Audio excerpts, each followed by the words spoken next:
Les sceaux, les trompettes et les coupes d'Apocalypse décrivent-ils 3 fois les mêmes jugements ou plutôt 3 séries de catastrophes?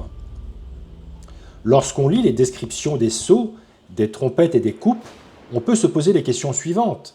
Décrivent-ils une longue chronologie dans laquelle des événements se succèdent? Décrivent-ils le même ensemble de jugements de 3 manières différentes? Ces sceaux, ces trompettes et ces coupes ont-ils déjà eu lieu?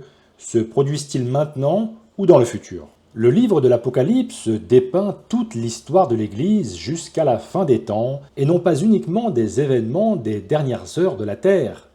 Si nous prenons l'exemple de la persécution, des guerres, des épidémies, ces phénomènes ont toujours existé depuis le début de la chrétienté. Jean s'inclut d'ailleurs dans les tribulations. Je pense que les jugements qui sont déclenchés par les sceaux, les trompettes et les coupes sont les mêmes. Il ne s'agit pas d'un ordre successif, mais probablement de 3 développements qui reprennent les mêmes choses différemment, avec un effet de superposition. Ce n'est que mon avis, à vous d'avoir votre conviction. Il y a plusieurs raisons pour lesquelles il pourrait s'agir des mêmes fléaux dans les 3 cas. Le 6e sceau parle du soleil qui devint noir comme une toile de sac, la lune tout entière devint rouge comme du sang. Jésus parle de cet événement comme un événement unique de la fin. Jésus, reprenant des prophéties d'Ésaïe et de Joël, avait annoncé le même phénomène dans Matthieu chapitre 24.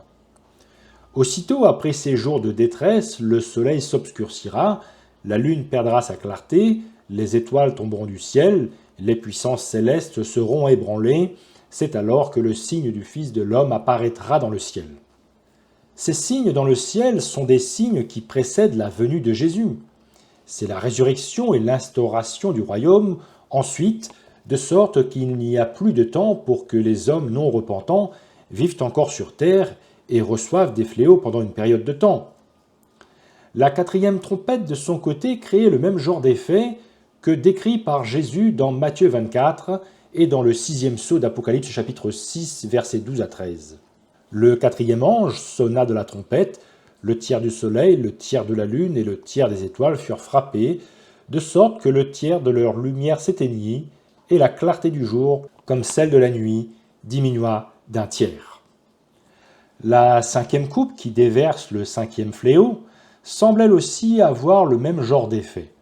Le 5e ange versa sa coupe sur le trône de la bête. Alors de profondes ténèbres couvrirent tout son royaume. La 4e coupe était-elle versée sur le soleil pour brûler les hommes, ce qui est aussi un phénomène céleste qu'on pourrait ranger dans le carcan des éléments célestes ébranlés mentionnés par Jésus dans Matthieu chapitre 24 et versets 29 et 30. Juste après le 6e sceau, nous arrivons au chapitre 7 de l'Apocalypse, lorsque les élus sont marqués par 4 anges avant que les éléments ne se déchaînent sur terre. Cela est encore cohérent avec la séquence donnée par Jésus lorsqu'il sera sur les nuées, il enverra ses anges avec la trompette retentissante, et ils rassembleront ses élus des 4 vents, depuis une extrémité des cieux jusqu'à l'autre. Quand on voit le niveau de calamité extrême du 6e sceau, on a du mal à voir comment autre chose que le retour de Jésus peut représenter une étape logique et faisable après ces chamboulements. Il est dit par exemple, le ciel se retira comme un parchemin qu'on enroule, et toutes les montagnes et toutes les îles furent enlevées de leur place. Un lien manifeste qui permet de relier les trompettes et les coupes se trouve dans 2 passages qui indiquent les mêmes choses. Le 6e ange sonna de la trompette, et j'entendis une voix venant des 4 cornes de l'autel d'or qui est devant Dieu, et disant au 6e ange qui avait la trompette, « Délie les 4 anges qui sont liés sur le grand fleuve d'Euphrate. » En contexte, Apocalypse chapitre 9 et verset 14 annonce un très grand nombre de cavaliers. Il ne s'agit pas de force armée littérale, mais de la reprise de l'histoire de Babylone qui a été prise par les Perses qui venaient de l'Orient. Apocalypse chapitre 16 verset 12, alors le 6e ange versa sa coupe dans le grand fleuve l'Euphrate. Ses eaux tarirent pour que soit préparée la voie au roi venant de l'Orient. Dans le cadre d'Apocalypse chapitre 16 et verset 12, nous retrouvons aussi la logique d'un combat gigantesque qui est en somme la même chose qu'Apocalypse chapitre 9 et verset 14. Nous voyons encore que les trompettes et les coupes agissent probablement en parallèle et annoncent des choses similaires. Lorsque le Fils de l'homme paraîtra dans le ciel, il enverra ses anges avec la trompette retentissante, rassembler les élus. La dernière trompette sonne le retour de Jésus et la résurrection. Elle semble vraiment retentir à un moment où le 7e sceau est ouvert. Si le 6e sceau annonçant des phénomènes célestes précède de très peu le retour de Jésus, c'est que les 6 premières trompettes ont dû agir en même temps que les 6 premiers sceaux. Lisons l'un des effets de la 7e coupe, ou fléau. Toutes les îles s'enfuirent et les montagnes disparurent.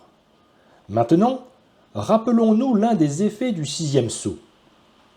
Le ciel se retira comme un parchemin qu'on enroule, et toutes les montagnes et toutes les îles furent enlevées de leur place.